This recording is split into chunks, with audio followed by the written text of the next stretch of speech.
Grab your cup of coffee. Sit down for a story. Let's all go exploring. Making it after 40. Making it after 40. Making it after 40. Hello, friends. Thank you for joining me for this week's episode of Making It After 40. I am your host, Lisa Rodriguez. I am an actor and writer who is still trying to make it after the age of 40. On this show, we will explore what it means to be an artist trying to make it as a middle-aged person. This is episode 10. Yay! Today on the show, I chat with Dah-uh Morrow. Dah-uh is an actor based out of Los Angeles by way of Atlanta, Georgia. I had a really great chat with Dah-uh, so much so that we ran a little long, but I think we get into some good discussions, and Dah-uh has a lot of great insights into the business and finding happiness in life in general. Thank you to everyone who has listened to all 10 episodes. We're only just beginning.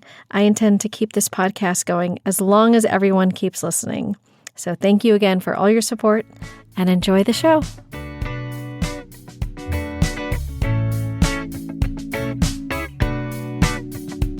Cool. All right. Okay. Oh my God. I'm already going to mess up your name. Okay. Go for it. Okay. On the show today, we have oh my God. I'm going to mess it up. Dah-uh? No, this is the story of my life. This is perfect. I'm so sorry. I'm really bad at... No, that's okay. So, hello, everyone. This is Dah-uh Morrow. Happy to be here. Yes, thank you, Dah-uh Morrow. I'm so sorry. We were just talking about, I'm terrible with new names and names that I'm just not familiar with. And so I apologize. It's quite all right. Like I said, it's a story of my life. I would have died from high blood pressure if I get upset every time someone gets my name wrong. It doesn't bother me at all. I am so used to it. Yeah. I've had old stand-up routines based on it. Based on your name. It's like comedy gold, but it's fine. What I tell people is to repeat it at least 3 to 7 times. That's what I have loud. to do. And I use that when I try to okay, I know I forget names easily, any name. Yeah. And I see your face. Oh crap! Unless I have a strong connection from the get go, I'll remember it. But sometimes I have to okay, that was Daniel. Yeah. Or whatever, and it helps me remember the name. But I use the same. I say, hey, my name's Dah-uh. Repeat it 7 times out loud in my face. That way you got it and you can feel more comfortable in your mouth with it. Yes, yeah. Dah-uh, Dah-uh, Dah-uh. Thank you so much for coming on the show. So Dah-uh, we met about a year ago. We were both doing Killian's callback class. Mm-hmm. And I remember you really stood out. You just took to a lot of the materials very quickly. It was like, oh, this guy knows what he's doing. Oh, yeah. Thank you. Yeah. He's just here to get a little bit of polish on, but he knows what he's doing. And so then of course, whenever there's an actor in any of these workshops or acting classes, I always look them up. If they stand out to me, I will look them up on Instagram because I'm like, I need to follow this person because they're probably going to, be on my TV screen before I know it. So I followed you. And then it turns out you were friends with Tawana, who was my first guest on the podcast. Mm-hmm. And so I've been following you for a year now. And, as I'm going through my list and trying to plan out my my guest calendar, I was like, oh, I should reach out to Dah-uh. Yes. Yeah, I got it. Hey, thank you for that. Thank you. Yes, I do remember that class, and I'd known Killian for a while. He's on point with most of everything that he says. Yeah. So going back and getting that refresher was definitely what I needed. Yeah. And he knows what he's talking about. He's very direct. Very, very blunt. He is to the point, matter of fact. And a lot of people can't take that, so they take it the wrong way, or they take it the way, oh, he's so mean. It's no, he's not mean. He's getting through that nicety shell that people like to put up. But when he's working, there's no frills. No, yeah. None. The way I would kind of like to compare it is, so I worked in property management for a long time, and you have building engineers, and there's this one building engineer. He was the nicest guy. I loved him so much. He was the best. His name is Patrick. Patrick was so nice, but at the union hall, everybody would say he's so mean because he was the electrician teacher, right? So he would teach all the new journeymen coming in and teach them how to work with electricity. And he would yell at them all the time because he cared and because they were working with electricity. And his whole point was like, if you screw this up, you will die. Right. So he didn't hold back. He's mean because he cares. And I think Killian is the same way. He's not doing you any favors by not telling you the truth. Mm-hmm. And the reality is most people in this industry are probably not going to put on the nice face for you. Like, I mean, maybe not most people. There are a lot of people in this industry that you're going to run into that are not going to be nice and who aren't going to put on airs for you. So he's really doing everyone a favor by just like, look, actors, I know how you think. Let's just cut the crap and get to business and stop putting up this. I'm not going to sugarcoat things for you, because if you can't handle this, then you can't handle this business. That's how I see it anyway. Oh, absolutely. I agree with you 110% on that. Yeah, I am that way. Get a little bit to my story. Yeah, when I coach and when I was a teacher, I'm pretty much the same way. I'll sugarcoat a little bit, but if especially if you're not getting it, I try to come correct. I try to be as blunt. Again, I do it out of love. I don't do it out of I'm not trying to hurt anybody. I'm not trying to shame you or insult you or anything. It's just that for me, it's the best way to cut through the noise of, and I lost the word, of niceties and politeness. Yeah. So people want to be people want to feel safe. And I understand that, but this business most times you're not going to feel safe. Not like your life is in danger or anything's going to actually hurt you, but emotionally, you're going to be in a position where you're going to maybe be asked to do something that you're not used to emotionally. Used to or expecting, or they might throw something out there, or somebody's having a bad day and they take it out on you, and you're not equipped to say, hey, this is not a personal attack on me. This person's just having a bad day. Yeah. So let me, and I'm just trying to, whenever I talk to people or my coach or teacher, just try to get them to see past their own lens and see the perspective of other people, which actually is what acting a lot of time is. It's like, if you connect with the other person, you have done 90% of the work in my eyes. Yeah. And I think that's a big challenge with being an actor, is because we do put ourselves in positions where we make ourselves emotionally vulnerable, like depending on the character, the material, whatever you're doing. And you're really putting yourself out there in a way that is very vulnerable in general. Right.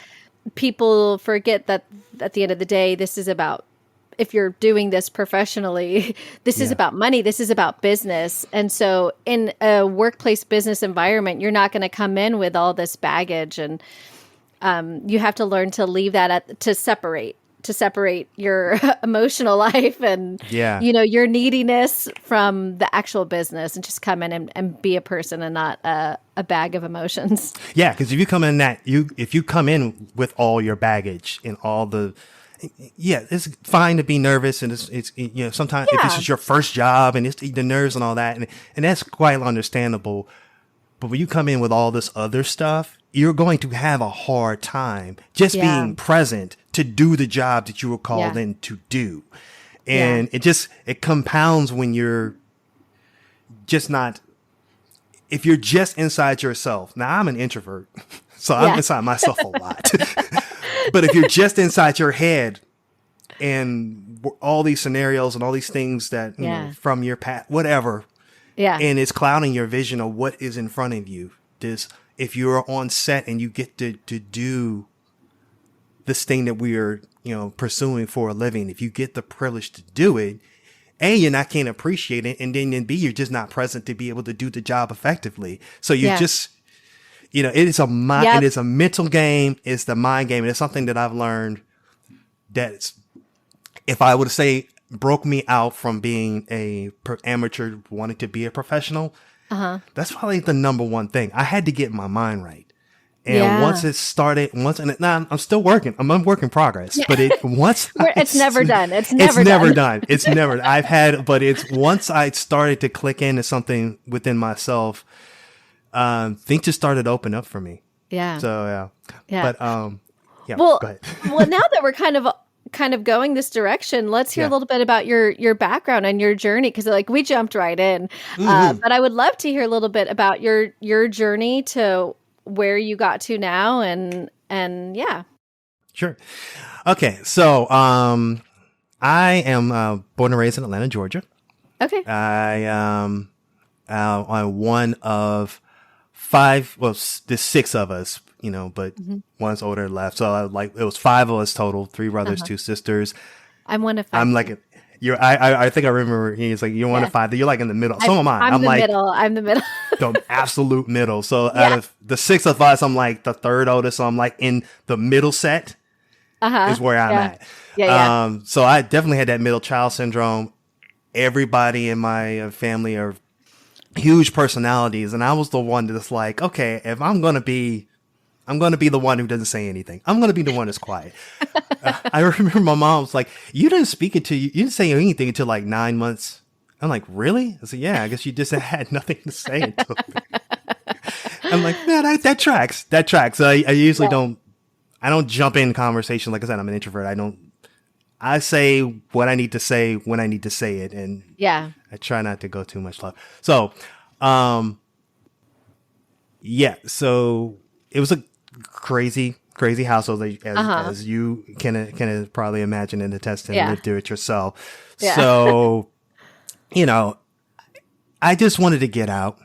Just my teenagers, I just wanted to get out. I didn't put a lot of thought or soul into thinking about what it is I really wanted to do for a living. I just wanted to I'm going to get out. I'm trying to be as practical as possible. I don't want to suffer. And it led me into getting a degree in accounting. Okay, nice. So, yeah. Oh, you're the perpetual accountant. I am the accountant that everybody talks about. Yeah. You don't want to be an accountant. Like, yeah, you kind of don't like.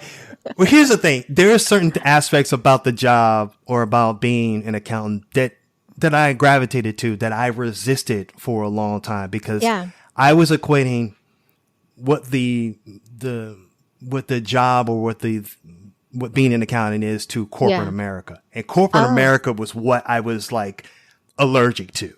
Yes. And so when I did very well in college, got out with high marks, got a high profile accounting job at one of the big six which one? Auditing firms. Started with Deloitte & Touche. Okay. When I managed buildings, Deloitte was one of my big tenants. Okay. Oh, okay. Yeah. Wow, at Tucal Plaza, downtown LA, they had like a bunch of buildings. Anyway, sorry. Yeah. So I started with them. I lasted 1 year, was laid off, went to PricewaterhouseCoopers, which is another. That was my other one. Tenant. That's your other biggest price. I figured it was going to be Deloitte and PricewaterhouseCoopers. The ones that are still around. So they're huge. Yeah, it was a pressure cooker. I learned a lot. But it wasn't for me. And then after 3 years, another layoff. That was around September 11th. So October 2001, I was gone. And now, were you still in the South, or? Yeah, this is all in Atlanta. Okay. I didn't move here until this is my 11th year here. Okay. So just going through the emotions, and what got me into acting is basically a combination of being disillusioned with, being in the work environment, corporate America, and a severe heartbreak. Oh. And I was like, I need to figure out what it is I really want to do. Yeah. Because right now, it feels like nothing was bringing me joy. Yeah. And, I joined a church. Got involved with a lot of their ministries, and one of their ministries was a drama ministry, which I didn't know existed. I know that was a thing, because in Atlanta, it's there at the time there wasn't much of an industry. There was a little bit in the 90s, and some in the 80s with The Heat of the Night. That was like the big show back then. But being an actor wasn't something that was talked about or aspired to. It wasn't anything. It was never on my radar. Yeah. Never on my radar. I was like, oh, I'd play.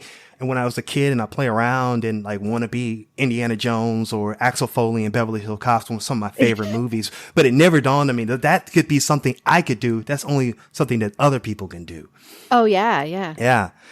And then drama ministry, had fun there. Just like, oh, this is cool. I really like this. And then I started taking like life coaching workshops. Like Landmark Forum was one. That was probably the big one that I took. Yeah. And from that, a wise person, and I forget her name, but I have to look her up and give her a due, because she told me, it's like, you really enjoy acting. You're up there you're still lit up whenever we have to do skits or do anything for our courses. It's like, this is something you want to do. And I was like, yeah, but I wouldn't even know how to get started. And she said, well, how did you get into accounting? Well, I went to school. So maybe you look to see if you can get trained or find a school for acting.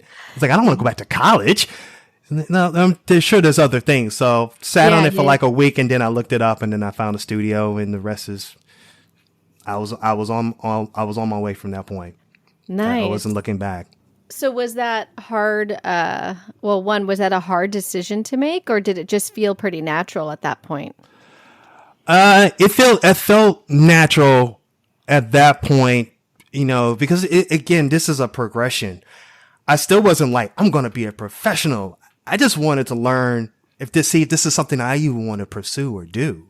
Yeah. So after a couple of years of, training and then becoming a teacher at the studio and really being ingrained in the world and going out and starting booking work and commercials, I did it wasn't really until I did my first actual thing was Tyler Perry's Why Did I Get Married was my first official credit. That's how I got my Taft-Hartley. So I got SAG eligible. It just kind of came up, and it was a really cool, really cool experience. And that's when it kind of like, ooh, I could do this. Maybe for real. Like maybe let's start working on making this my main thing, because I'm still working. I'm still journeying. I'm like a journeyman accountant at this point. I'll take a contract for a year, 6 months, never really wanted to commit to a company because I didn't want to be held in corporate America like that. Yeah. So it was like that for a good 8 years. I was growing and maturing as an actor, as a person. I didn't start until I was 28. Yeah. That's when I first started training as an actor. And didn't feel like, even after the first credits and even after the commercials, didn't feel like this is something that I really feel comfortable with until I moved here and went through the ringer that most people go through when you come to LA. And it's like big culture shock of like, oh wow, you really don't know how big everything is, and just getting used to the city and getting used to how people are. And but I loved it when I moved here. When I moved here, I was like, my first year, I was like, yeah, this is home. I'm not going back to Atlanta for a while. To my mother's dismay, she still wants me to come back. But they all support me. All my family members, no one was a naysayer. No one was like, you can't do that. You can't do this. They were like, they saw me put in the work. Yeah.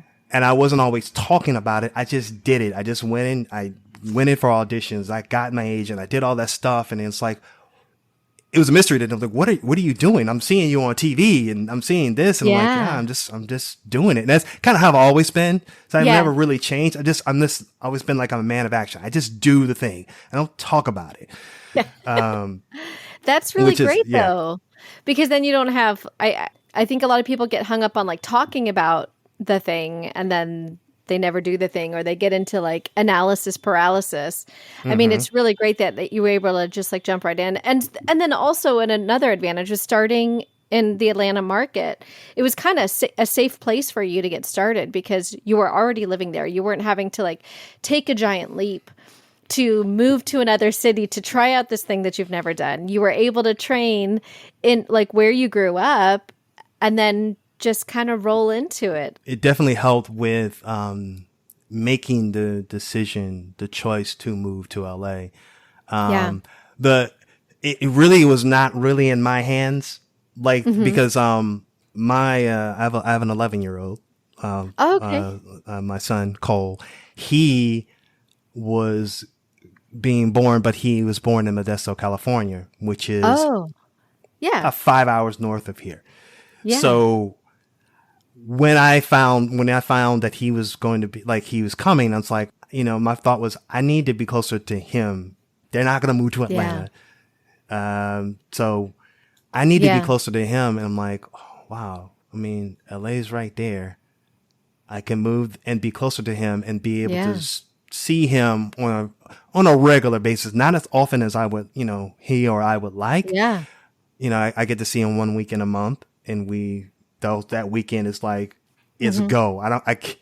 When I get out there, as soon as I get out the car, we're off running, and it's go until I leave. So he's the main impetus of why I moved when I did. I was thinking about it, but I don't think I would have made the move. Yeah. At that time, I might never have made a move. I might have just been like, I'm good here. I'm fine here. I'm established here. I'm maybe a little bit of a bigger fish in a smaller pond, but this is, I can, and people make pretty, do pretty well in that capacity. Yeah. But I knew I wanted more than that. And then B, it was like, he's here. And I'm like, this is serendipity. There's no way I'm not making this happen. Yeah. And I made it happen. I moved as soon as I got here, dropped my bags off. He was born the next day. Oh my gosh. So I had to I dropped my stuff off, drive all the way to Modesto to catch his birth. And no regrets of that whatsoever. Yeah. I'm glad that I moved. I'm happy I'm here. I've had my ups and downs as most people have. Yeah. But that's not a decision that I ever regretted. That's really cool. It really is serendipitous, that it all came together like that. And what a great reason to move. I mean, I can't think of a better reason to move, right? Right. Yeah. to go be with your kid and be close to them. Yeah. That's really neat. So he was born and your new life is being birthed at the same time. And you're Yes, two lives are being born. Yeah. You have like this whole new situation that you're trying to figure out. Did you have agents when you moved out here, or what was your? Did you have a game plan?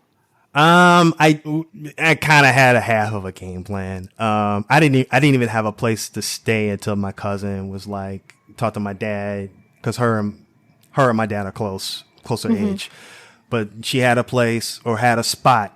I say, because she didn't really have a room for me. It was a spot in the corner of a room, in one room, in a converted garage, in the back of a house in Inglewood. Yeah. So I had a little spot of a spot of a spot. Yeah, this was what you said. This was 2000. This is 2011. Yeah, 2011. This is 2011. I know a lot of people who had all those garage conversion things. They started renting them out unpermitted. Yep. I know, I know exactly the kind of spot you're talking about. Yeah. Yes. Highly illegal. Yeah. And I think I was there 6 months before. I was actively. I did find a job fairly quickly with an accounting degree. You can if you're not that anywhere. Picky, you can find a job pretty much anywhere. So, and that's what I would point out. I was like, well, I need a job. I'm not going to be like, oh, I just want to act. I'm like, no, I need a job. I need to work. So I found a pretty good job with really good people, supportive with my, endeavor with becoming an actor. Yeah. Even though at that point I wasn't really doing a whole heck of a lot, but it's like, I worked, got out of a place, got my own spot in about 6 months. But prior to moving there, my agency, in Atlanta, just you do mostly across the board. So they were my commercial and my theatrical and everything else. So they were great, and they connected me with an agency here. Oh, cool. Yeah, and I met with them, I think, a month after I moved here. They signed me, and then I was repped commercially, at least. And that was a good relationship. I had to move on from them maybe a few years ago, before, I think a year before the pandemic, so 2018. Okay. But I love my agency now, but I will definitely give credit to my first agency for giving me the chance, and I was fairly successful with them. And it was just, it was a point to like, okay, I want to grow. And if I don't make any moves, if I don't make a move to grow, I will stay where I'm at.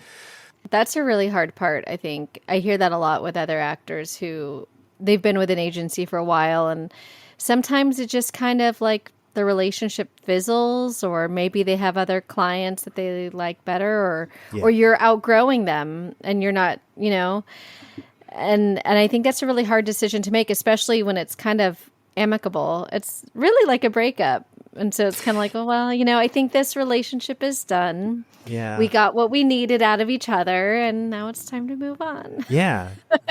I mean, I was more broken up about it than they were. They were, okay. Okay. Good luck to you. Like, I've been with you guys for like 6 years, and that's all I get. And I felt like, wait a minute, they should be like, no, stop, wait. Like, nah, it's just the nature of the business out here. People move all the time. And then I was like, oh, okay, well, that's, that's a lesson learned. When I gotta go, I gotta go. No one, and if anybody is trying to hold me back, I was like, oh, that's not me, that's them. Yeah. Well, I think that is a sign that you're making the right decision. If someone is trying to hold you back or trying to hang on to you, then it's, well, maybe they don't have your best interest at heart. Yeah. If you encounter that kind of resistance. And I haven't really encountered a lot of like resistance in the moves and the choices that I've made, which could speak to maybe I'm not taking enough risk or I'm making the right choices. I have a fan. I love my manager. Actually, she saw me in a showcase back in 2016, signed me then, and has done an amazing job of just very gently and sweetly, because she's a very sweet person, just shepherding me through like getting my first co-star. She helped me, I booked it through her. I booked most of my co-stars. I booked most of my television credits through her. And she's submitting me for things that she's looking for me to grow, and we're both on the same page as far as where we're going with that. So I'm not leaving her anytime soon. That's so important, is finding the right people for your team and making sure that they get you and they understand you, so that they're actually submitting you for the right roles. Because if they're not submitting you for the right roles, then you're never going to book it. Doesn't matter how good the audition is. If you don't fit the bill, you're not going to book the role. Yeah. And then I think also understanding your career goals, and it sounds like you really have that.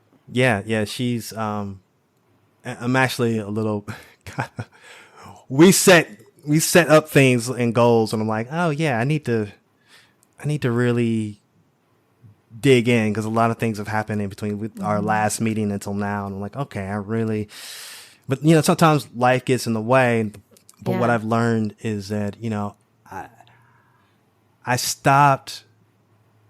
I don't know if I really was that stressed about what I'm doing, because getting into it as late as I did, you know, all that stressing over like, job and how people perceive me and all this other stuff I started maturing out of that after getting out of mainly being in corporate America. And when I started pursuing the craft, I already had like a maturity to be like, okay, I see what this is. I understand what's going on. So I have a less propensity to freak out unless, I've had my moments where my first television audition where a casting director actually called me in. I had no rep, but she called me in from a workshop that I did. Oh, yeah. Which is a nice coup. But when I went in, I lost my mind. And oh no. Yeah, it was like I didn't do anything crazy. It was just like simple things like this back when live auditions were happening. You have in LA too, I think it's different everywhere. Like in Atlanta, you have to like memorize your lines. You have to be off book. Going in, even you going in live, they want you off the page. They don't want the page in your hand. They want you to go. LA, yeah, Atlanta was like that. LA, I had to learn like keep your page in your hand. They want that page in your hand. Yeah, even if you're off book, even if just you're have off, it. Have it in your hand. That is like it's because anything they can throw a note, they could throw a change at you, and you have it there to rely on. In that first audition, I was like, oh, this is one line. I'm a reporter. And I came in with the page in hand. I left it. You know how these casting rooms are very, very tiny. Like, not even bigger than my living room right now. And they had this couch in there, and there's like 3 people like sitting, like the casting associate and some other person who was, I think the assistant was reading, and they're like squished in this chair. Somebody's operating the camera. So there's couches is where they're sitting. I walk in, put my sides down in front of the couch, and I came in with another person, and we were supposed to do the line, and I just completely it went away. It blanked out. and I have to say, when I walked out of that room shaking, the casting director came out and he told me, he said, look, when you come in here, you make sure that you're prepared, that you have your script in your hand. I can see that you have a lot going for you. And now the casting director didn't meet me at the workshop. It was the casting associate that brought me in. Oh. So this is my first time meeting the casting director. So he said this to me. You have to make her look good too. Oh. Yeah. So he's like, you can't make us, I'm paraphrasing because I'm trying to remember exactly what he said, but you can't make us look bad. Essentially what he's saying. If I was younger, 10 years younger than when I went in there, I would have it would have messed my head up and I probably would have quit. I would have been in the car sobbing. This is not for me. This is not for me. And then but now at that time, I'm in my late 30s, and I'm like, he told me that. I breathe, still shaking from the experience, but I knew immediately. It's like, oh, he didn't have to come out and tell me that. He didn't have to come out and he could just don't worry about it. I don't think I've been in an office again, but for him to take the time to do that and to say it specifically to me and me alone, that meant like I am supposed to be here because I'm supposed to hear this. Yeah. And it took another couple of years to get back to getting in the room, like once I got my reps and everything. But that experience toughened me up. Like he's doing killing me, tough. The way he talks to you is meant to toughen you up. Yeah, he toughens you up. Yeah. That did it for me. It's like, oh, okay. The wheels in my mind started turning, and it took about 3 years for me to really get comfortable in a room for television. Like commercials, I'm used to it. I've been doing it in Atlanta. I've been doing it here. Yeah. It's not a big deal. Yeah. But when getting that space where it's like so little, the odds of getting into a television casting or a film casting is much, much, much, much lower than it is for a commercial casting. So you get that opportunity to go in. That first time I was like, this is my shot. Yeah. And I went in, it's like, oh my God, I blew my shot. And then you realize time goes on, like, no, the industry's not going anywhere. You will get another shot. Yeah. And when you do, hopefully you learn from the experience that you've had before. And I did. So now when I'm going into those rooms, I had a new level of mental strength, confidence to perform. Even if just that one line, because those one line co-stars, man, those aren't easy. No, they're not. To me, it's like could be the toughest thing. And when I would coach or when I would teach on camera, I would try to get one of those in there. I was an assistant to a teacher, and I was like, hey, why don't we do a class and just co-stars? Like we're doing all these guest stars, series regulars. I'm like, I can assess the class. Like the class is not necessarily ready for that particular thing. Maybe one or two are that are seasoned, But most of these people most of your students are like maybe new to acting. They never been in the room. We need to get them like, hey, get them this one line co-star so they can be able to be creative with that one line. Yeah. And confident enough to go in the room and say that one line without, like saying, freaking out like I did. Yeah.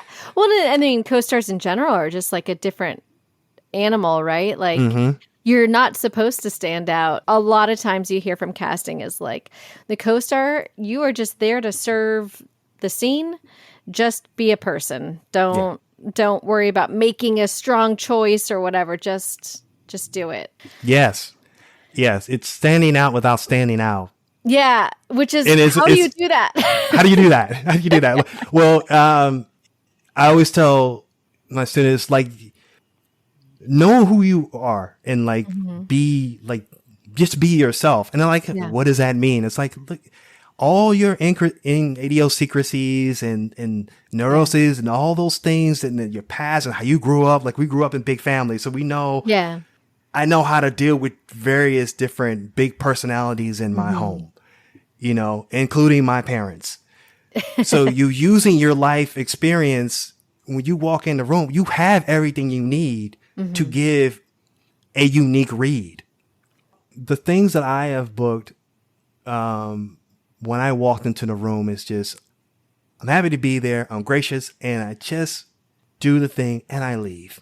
Yeah. I don't try to like glad hand. If the conversation ever goes that personal, sure, I take that and I'll make something with it. But for the most part is I go in, I'm pleasant. I do my job. I leave a bit of myself in there without vomiting myself in there. Do you know the difference is like without coming out or needy. Yes, needy. Exactly. So it's a tough to get into that, but into that place, and it took a while. A wise man told me that, especially moving to LA, that for you to seriously start getting a career, it's going to take you about 10 years. Yeah. That's what I keep hearing from everybody. Whoa. Yeah. And it's 11 years. I have fair amount of co-stars. I did a recurring on Apple TV Plus show last year. So I was in about 6 or 7 episodes. I was only supposed to do 2. They kept bringing me back. That's so awesome. It was great. In the middle of a pandemic and all that. And it's like, this is fantastic. Yes. Okay. I got to wear a mask. Boo hoo. I'm on set, baby. This is great. This is fantastic. This is I love it. And, and it's like, my 10-year anniversary was 2021. Yeah. So, and people, and I've heard this on multiple podcasts and people's, and I agree to this. It's like, you can't come here in LA. And I would surmise any market, but especially LA, especially New York, especially those large markets, you can't come in unless you got those contacts and like, you're a legacy kid or, you had those, like, if you have to start from scratch and build your contacts and build your relationships up and knowing the city and knowing the people and knowing how to live here, it's going to take you just about that long to get there, especially if you are a mature artist. Like if you're saying you're in your 30s and your 40s and maybe this is your second act career, or you left, maybe you had a family, you had to come back and maybe you had to start over again. So I say that and I say that with joy because another lesson I learned is like, you can do this until you die. Yeah. There's always work, no matter what the age is. It doesn't matter how, like in there might be some parts in your life where you don't fit. I think I remember you talking in. I've listened to a few of your podcasts, and I love this. Yay, thank you. I love this. You're doing so great, and I'm like, wow, this is very inspiring. But I think I don't remember who said it, but when you embrace that, I'm the mom now. I am the school teacher. I am this versus like when you were maybe in your 20s, you didn't see that yourself as that way. You saw maybe you were trying to compete in a different box. Yeah. and maybe that box you didn't quite maybe fit in that box. You had to kind of Right. age into yourself. And I feel like that for me is me too. Like, Yeah. I'm daddy. I'm the Yeah. cool dad. I'm Yeah. that guy who's like, not necessarily, not like the stressed out dad, but like Yeah. he can run with his kids for a little bit, but then it's gonna be to a point like, okay, guy, all right, I'm a certain age. Yeah. I can't run with you all day and get in there and eat. It's Yeah, so but you're I've the fun embraced that. dad. You're the dad. You're taking everybody to the sports on the weekend. You're Yeah. getting the pizzas. You're like, Yeah. you're fun dad for sure. And Yeah. I was gonna say, I don't know if you have this challenge because I think you look very young. And so do you Thank have that challenge with figuring out your age range and your that sort of thing? Or Yeah, it has been trying to find my sweet spot. It's been, and especially in the last few years, where part of the reason why I left that first agency is that they were still trying to market me mid-20s, late 20s, Oh, wow.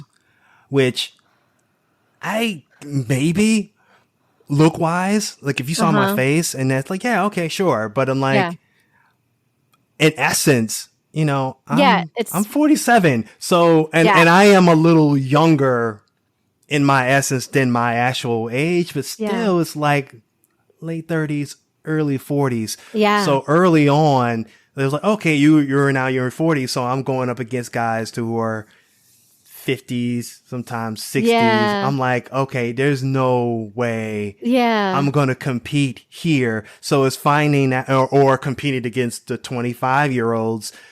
So finding that sweet spot has been a little bit difficult. I grew out a full, like a beard, and it was like salt and pepper, and they love that. It's like, oh, we can put you in here. But it's like, but see, even with that, I would age up, but I still don't play as old as I look. Right. And I don't look as old as, it's a weird thing. So I decided to cut it off. It's like, look, this is me. This is who I am. Got the grays.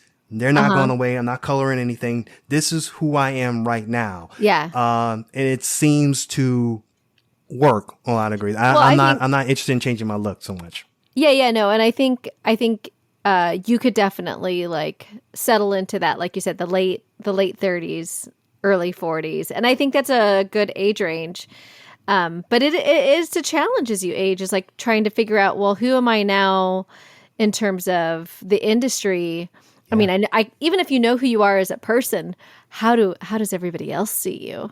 Especially if you were once, if you thought you knew what you were to everyone else, and then like now as you age and everything changes, starting to figure out who you are now in relation to everyone else. And I know the SAG Foundation has those what do they call them? Like the type classes, where you like go in, you sit in the room with like 30 different people, and you all like, one person goes in the middle of the room. Oh my God. I did that. I had some people and I did this when I was like 37 or something. Okay. I had one guy say like, oh, she looks like she's 52. What? I was like, I was crying. And they tell you, do not look at this until you get home. And of course I looked at it in the car because I couldn't help myself, as I'm sure everybody did. But one person said I was like 52. I was so offended, which now I'm like, whatever. Who cares? Yeah. I did the same class. I didn't get an age thing. Like the most, like, cause you like, job categories, like, lawyer, cop, that. The one I got the most was sportscaster. Oh, interesting. That came completely out of nowhere. I'm like, I can see that. Where did you? And maybe because I'm not an ESPN dude. I don't watch a lot of. Actually, since I moved to LA, I've like I don't really watch sports at all. Like in Atlanta, I was like Falcons, UGA, Bulldogs. I'm like all on it. But here, I'm like, I'm doing this now, and I'm So you don't have that. It's energy. Like I guess I don't have that. I guess, but it's there because people are picking up on that or they just don't know where to put me. Yeah. I don't know. It's like I like the sportscaster for you, because I think you do have that look where you look athletic, but you're not going to be playing on the field anymore, but you still look athletic. So I could see how that translates. Yeah. Makes sense. Okay. I'll embrace that. And I've gone out a couple of times as that. So I'm like, all right, well, the casting kind of sees that too. So I'll embrace it. Yeah, that's so funny. Well, in the end, everything averaged out because, like, you're supposed to add up all the ages that everybody gets you, and then you do the average. And my age range ended up being like 37 to 42 or whatever. So it actually, I guess it still works, even though there's some jerk faces who like to say that you're like 20 years older than you are. You're going to get outliers. That's probably someone like who was 17 and just like, they have no concept of what a 40-year-old or 30-year-old person is. You know what I mean? You're an ancient. I'm like, I'm 45. So I want to get back to like some of your story. You were talking about, so you came out here in 2011. Yes. You're learning the ropes of the LA market, which I'm sure was a little bit of culture shock from the Atlanta market, right? And you have a new baby. You're an adult person now. Yes. And so what was that like for you, jumping into these classes and now training with potentially people who are probably in their 20s? And it, from what you were saying before, you were already teaching and coaching out in Atlanta, so you're almost like coming here and being a newbie.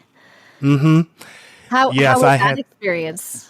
I had to get used to the fact that's like, okay, all my experience in Atlanta, I mean, it does help, but it almost really doesn't matter. They don't care what indie film that you did. They don't care what commercials you shot in it. None of that matters. You are starting at ground zero.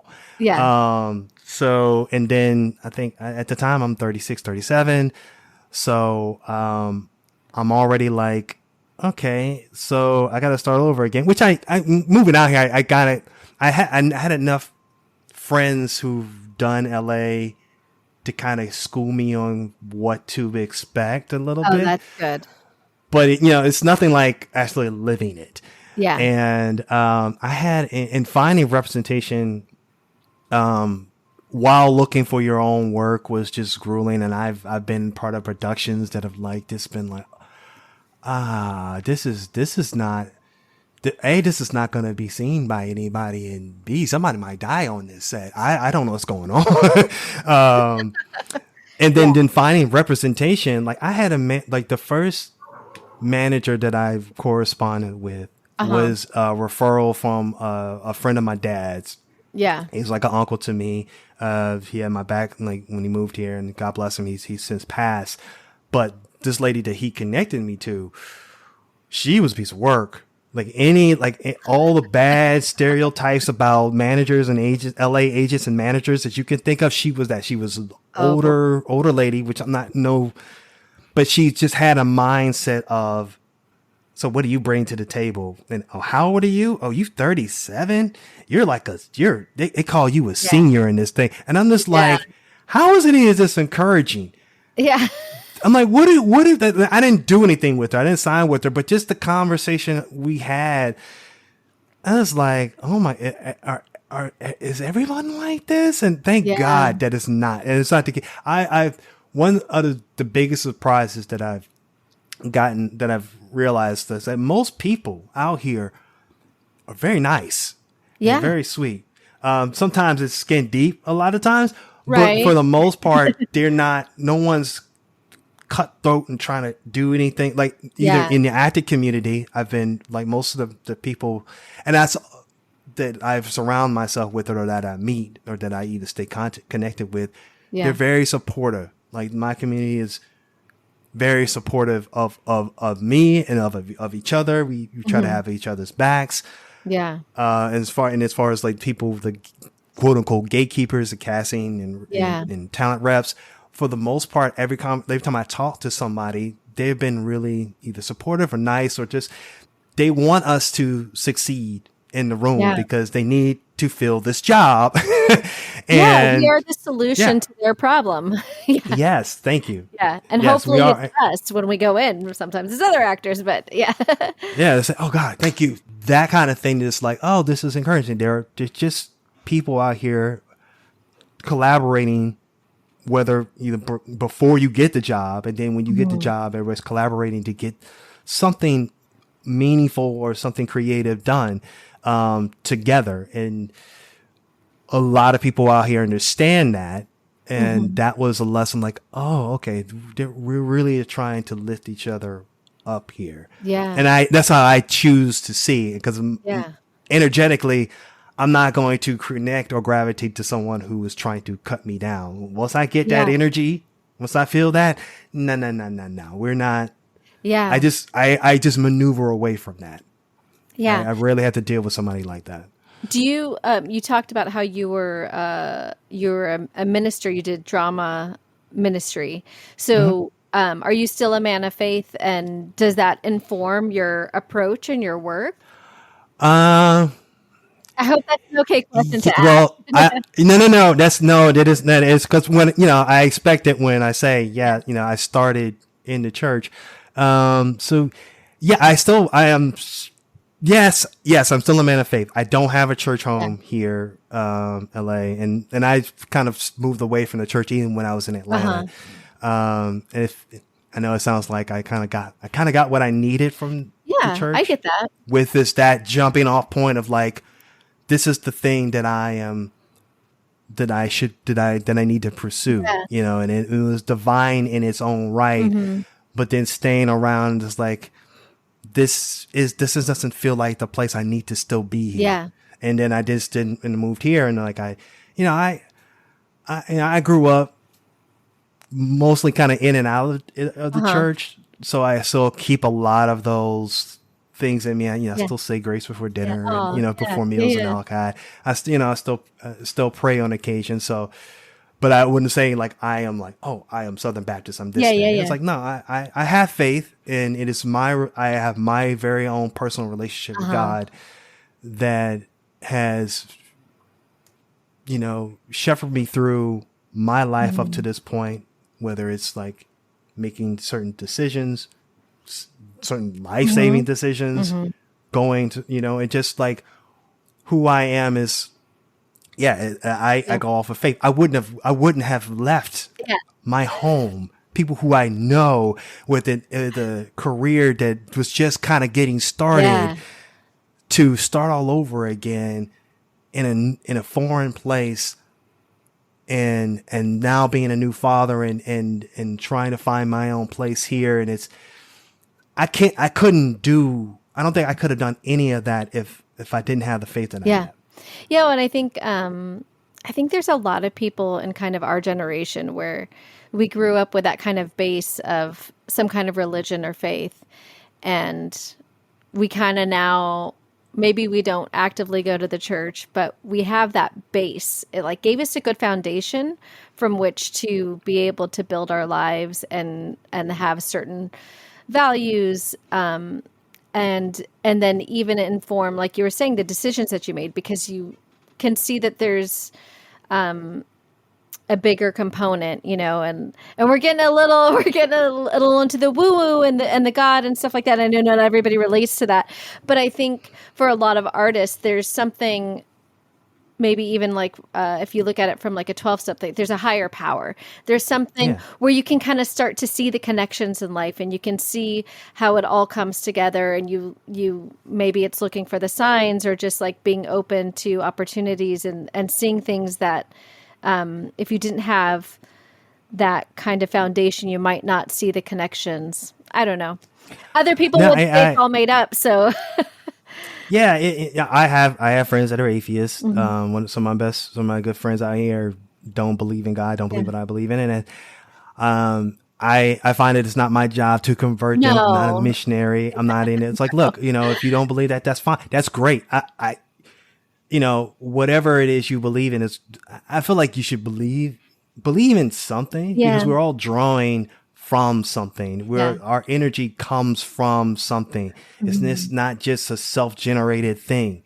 Like from our birth till we die, we're drawing energy from this world that we live in. What created what? We can go real woo-woo deep into this, and that's a whole nother conversation. But I will say it does play a very important, almost say subtle, invisible role in my life. Mm-hmm. I try to do things based on my own faith and knowing that, I don't control anything. I don't really control much in my, I take action where I can, but for the most part, I try to move with life. I try to move. So there's a little bit of Buddhism going on there. Yeah. I think if you go back further enough, it's all coming from the same place. Yeah. You just give it maybe different names or different aspects. We're all unique, different people. So yeah, I would expect to be, hundreds of different religions out there really talking about the same thing. So, and if you don't believe in nothing at all, I could still come around because I'm like, hey, there's really nothing here other than the stuff that we created. Yeah. So then it's awful circle. Like, again, we can go deep into that. That's not where, where this is heading right now. Yeah. Well, thank you for entertaining that question. Oh, no problem. I did want to ask you, so I always like to ask people, do you have any advice, like what would be your advice to someone who's kind of just getting started in this industry or trying to take on a new art endeavor? Yeah. Well, first, I commend and I celebrate anyone who is taking a step in doing something that they're passionate about, whether it's a creative art or something completely different than what they're doing right now. I love talking to second act people who are like, I'm just stepping out of this for the first time and I don't know and I'm scared, but I really want to do this. And say if it's acting, it's like, look, just take one step at a time. Listen, learn how to listen to your gut, and you don't have to do all the things all at once. Yeah. Take your time,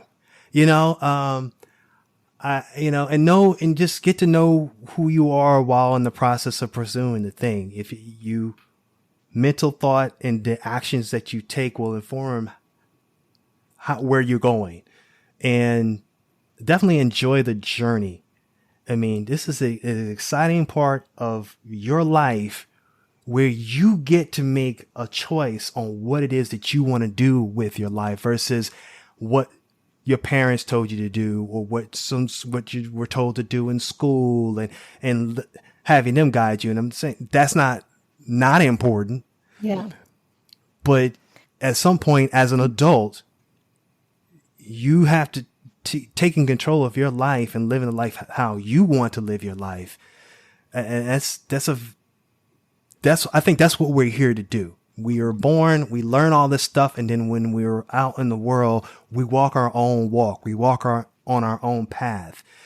Yeah. And if you embrace that, then you're going to go where you need to go. Will you be a movie star in 5 to 10 years? I can't say. Yeah. And I don't want to be negatively saying that probably not, but I know people who could be out here 1 or 2 years and they got their first booking or, as soon as they get off the plane. It happens. It's very rare, but be patient with the journey and be patient with yourself. Oh, I think that's really good advice. I really like what you said just now.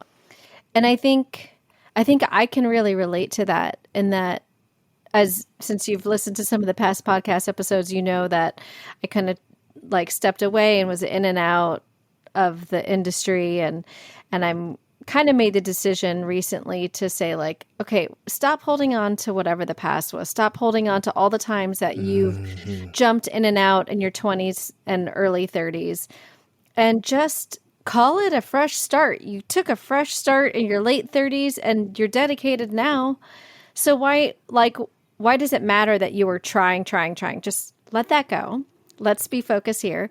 And then a big part of it was even like jumping back in after, and then having my second child, I wanted to rush everything. I wanted everything to happen right away. And I felt almost like, well, I've waited so long, I deserve it. But it doesn't work that way. It does not. I think once you get to that when you're like, I deserve this and this is mine. I'm like, yeah, and then it goes further away from you. Yeah. Because you're making it you're really making it about solely yourself. Yeah. And your selfish desires. And it's like if you like you said, let all that stuff go. It is a part of you. Right. All that you went through in your 20s up until you had all that stuff in your life. That's beautiful. And specifically to acting, like versus any other art, that I believe all your life experiences, whether judgment on what parts worked and what parts you want to correct and all that stuff is a part of you, and all that stuff is beautiful, and it makes you unique, and it makes people want to watch you, whether, because there's something that they'll watch you and say, I know that. Yeah. I know what she's going, because you're bringing parts of your life. Like, I'm not trying to get to like technique or anything. No. Any whatever technique you use. Yeah. You are bringing who you are. That's the thing I've learned too from being like a baby actor until coming to LA. Yeah. It's like every part of who you are is who you are, and it works for whatever it is that whatever your role that you're doing. Now you might have to make certain tweaks, but it's still you. Yeah, it's still that. Maybe it's you with a lisp, you with a stutter, you with a broken arm, whatever, or maybe you didn't live like how you grew up. The character grew up maybe it's a little bit differently, but all those experiences can use to be informed into what you're doing right now, and that's probably to me the most beautiful thing about actors, because the ones who really connect to that, and you see it. To some of the top ones, you see their full humanity, even if you're only seeing a slice of life that they're living at that point right now. Their full humanity is there. It is present. Whether you are picking up on a specific thing, that's not the thing. You're picking up on someone's humanity because they're bringing their entire selves there. So that everything that you went through in your 20s, through leaving the industry, having children, having a family life, none of that's a detriment. None of that, all that is, that just makes you more of a beautiful actor. It makes you more interesting. Yeah.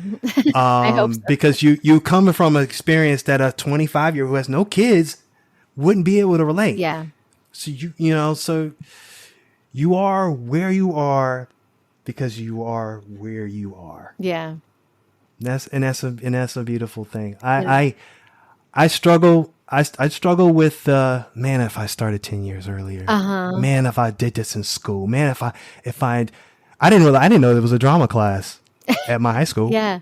I had no idea. I was a sports guy. I was football, track. That was my life. I just wanted to do that. Man, like I go back and say, man, what if I took that drama class? Right. That drama class back in high school. And what if I went to Juilliard or something, or what if I tried out for that? It's pointless. That's a pointless exercise. I can't go back in time. Yeah. Everything I've done for going to college and doing the things that I've done has gotten me to a place where I'm at right now. And it took me a while to like be more settled in with that. Yeah. Even my job now, I have a day job. I work from home. I do accounting. Yeah. It's the best accounting job I ever had. There's no stress.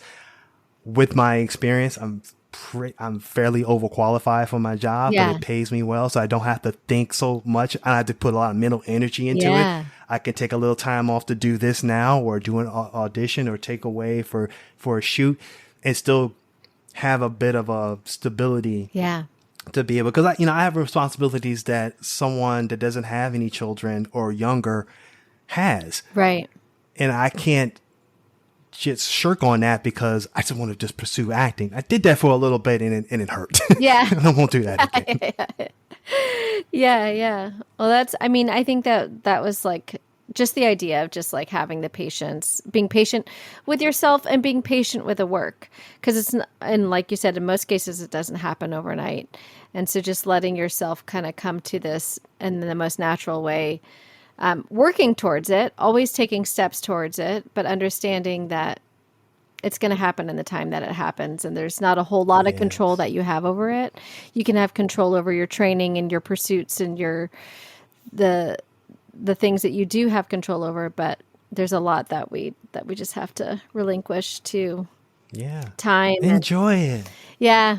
Yeah. Enjoy it. And then we're doing something that 95, I use percentages a lot. Okay. Accounting. Yeah. 98% of the people in the world would never even consider doing. Yeah. You know, and then out of that small percentages, we get to work in the thing that we're in this field. Yeah. Like how I have to step back sometimes and look, I'll be amazed that, you know, I have been on television. Yeah. I never dreamed that I can be on television or in a theater when I was a kid, when I was a teenager, when I was a young adult. And I'm doing it now. And I am more alive now than I think I've been more alive in the last 20 years than my first 20 years. Yeah. Well, there's something to be said for getting into that flow, right? I think when you are going after the thing that really lights you up, whether or not you're doing it on a regular basis, you know, you're not on set every day. You're not even auditioning every day. But when you kind of are in that flow where you're making steps towards following that thing that lights you up, I think it really kind of feeds your whole life in general. And of course, there are downs. Yeah. But for the most part, like if you can get your mindset right, you touched on that earlier in our conversation about mindset, because I think that's a really important part. And it's been an important part for me, especially with the pandemic, getting my mindset straight. And even like for me, starting this podcast has been like a huge thing for my mindset, because I have this project that I'm working on all the time. Every week, it's a machine and it does not stop. I'm going. I like today, after we get off this, I got to start editing my episode because I can't fall behind. And it keeps my head from spinning about, well, where are the auditions? So, yeah. I think that is I say the word beautiful a lot, but it's what you're saying is very, very, I love it. I love hearing people pursue their passion, and no matter where they are in it. And the fact that you're doing, like I said, because I was in my mind, I was like, oh man, maybe I should do a podcast. And I got a couple of friends who started it and they were doing it. It's like, maybe I should do it. But you're actually doing it. Yeah. And it is, and I love how niche it is, because it's like, you know, making it after 40.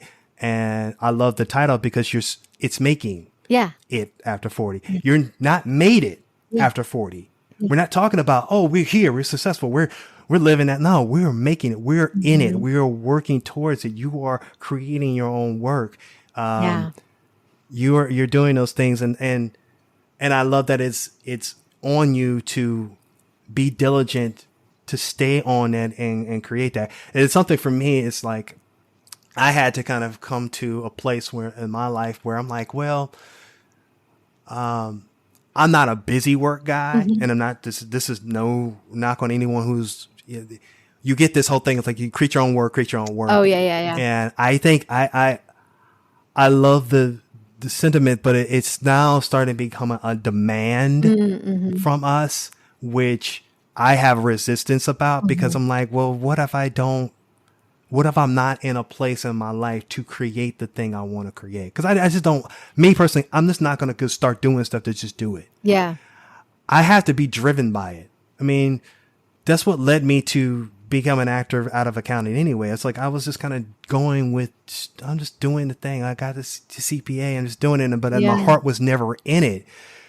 But just pure acting, my heart is in it. And yes, I may not audition 1 week here, 1 week there. I'm not currently in class, but what sustains me is even during the times where I'm not quote unquote working, where I'm not in class, or maybe not working on set, or maybe not be auditioning, you know, my mind is constantly going and it's constantly there. And it's like when the time comes to audition or the time comes to be on set, like I said, when I worked on that show last year, I hadn't worked on anything, pandemic. No one's worked. So I haven't worked since 2019. Yeah. So it was almost 2 years of not doing anything. But when I got on that set, and I took a spattering of classes during the pandemic here and there, like some Zoom classes, but not, Killian's. Yeah. But it wasn't enough to be like, oh my God, if I went in thinking like, I'm rusty and I don't know how to do this, and I'm like in my mind talking myself out of like, you got this job. I'm going to be on set. Yeah, I haven't worked in a couple of years, but I am assured enough in myself to know it's like acting is kind of like riding a bike. Yeah. Once it's there, it's there. Yeah. I'm not, I talk to people. Yeah. Which is most of what acting is. It's usually you're talking to another human being. Yeah. And in this case here, I'm dealing with children. Yeah. Which the show is about the kids. So I'm like, okay, I talk to my son more often than not. And when I'm up there, I know how to communicate with children. I know how to communicate with other people. What is it that I'm like rusty about? Yeah. The fact that, maybe I need to, I forget to cheat out the camera, maybe, at day one, all that stuff goes away and you're just there and being present. Yeah. And once you do the work to become present, it doesn't really go away. I had a conversation with a friend about it. I was like, I haven't been in class. I'm rusty. I'm afraid I'm going to be on set. And I told him, look, I felt the same way. You don't have to worry about that. You have enough training. You have enough of experience. Trust in that stuff. Yeah. And for those who are new and that need to get these experience and need to get that, then do that. And trust it. All that stuff counts. Everything that you're doing helps you become a fuller actor. I don't say better, because then you're like, okay, I'm not good, or you kind of you did that comparison, right. And now you're like, now you're leaning into that negativity, like a fuller actor, a fuller person. Yeah. You can take more in than you think that you can. Yeah.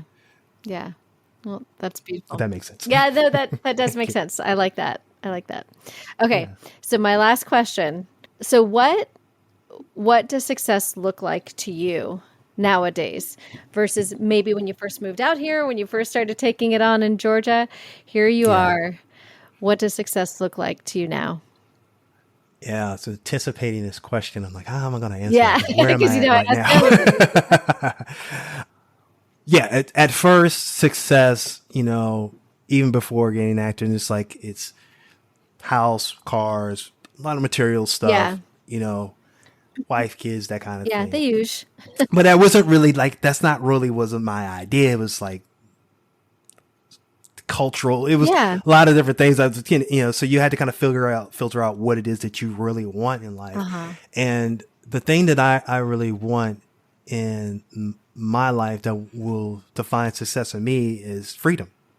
The freedom to be able to make the choices to take a job or to take time off if I need to from acting or anything, go anywhere I want, do anything that I want to do.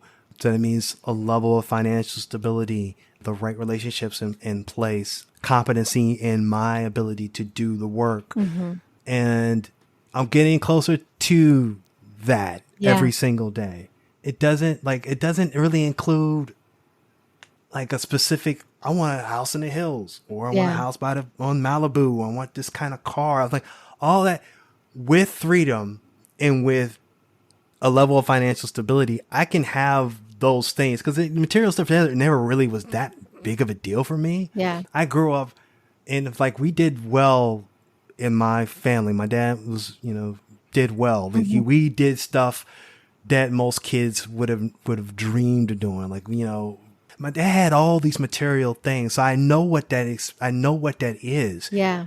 And I know that it's unfulfilling if you don't have the people around you and you're not doing the thing that you want to do, that you're passionate about, or that you're passionate about, you're called to do, if you believe in that kind of faith. So that was what was important to me. And that's why I started to abandon a lot of these materialistic notions that I had in my head, because I'm like, I earn the next place. I am miserable. Because I'm not doing what I love to do. And at that point, I didn't even know what that was. I'm like, that's another layer of like, oh, what am I supposed to do? So through that existential crisis, I've redefined what success means to me. Yeah. And that is the core. Like there are some parts, like specifically in my career, could mean certain level of credits or certain level of this. But to me, that's the step to get to that ultimate being able to be free. Yeah. It doesn't take anything really to make money. But what's important to me is how I make it and the joy in the journey of making that. Yeah. So I get rich off of, if I don't want fame. I don't care about any of that. I actually don't want to be famous. I want to be one of those, those actors you see in everything. Yeah. Yeah. From comedy, from drama, like this guy, he just pops up and like, yeah. What is his name? And my name is unique enough to like you get to the point where we will start to know it. But I'm like, I'm not going to be. I don't want to be. Will Smith. I agree. I think that's a really sweet spot to be able to do, like, be a part of like really cool stories and make a living, but not necessarily have your life hijacked by paparazzi. Right. I want to be known in the industry as that guy. You can you put me in anything, I'm going to enrich the story. Mm-hmm. Well, it's been so awesome talking to you. Thank you so much for coming on the show. It's been so great talking to you. I'm glad that we got to have this conversation and I got to know you a little bit better. I will be over here rooting for you and excited, cheering you on every time I see you book something. So it's been really awesome. Likewise. The pleasure is all mine. Yeah. Thank you for having me. You are my maiden podcast. I've never done one of these before. Yay! Yeah. So, and it's a pleasure and an honor that you called me for this. And I hope that the conversation is meaningful and that it is. I love it because everybody brings a slightly different perspective. Everybody has a little something to add to the conversation. And, I even talking to like my mom and other people who are not in this industry, my friends and family, they tell me that they get a lot out of it too. I had a friend who decided to go to nursing school recently. He had posted that he's quitting his job. And I was like, what are you doing next? And he's like, oh, I'm just trying to make it after 40, Okay, cool. Awesome. Oh, yeah. So it's becoming a catchphrase. I love it. He's jumping into nursing school. So, yeah. I love that. I know. See, it's brilliant. Okay. All right. Well, thank you so much. I will let you get back to work and I will see you around. Thank you to everyone for listening to this week's episode. You can follow Dah-uh on Instagram at Beloved. That's at BELOVEDUH. Please, if you're enjoying the show, don't forget to rate, review, and subscribe wherever you listen. And here's a little something extra.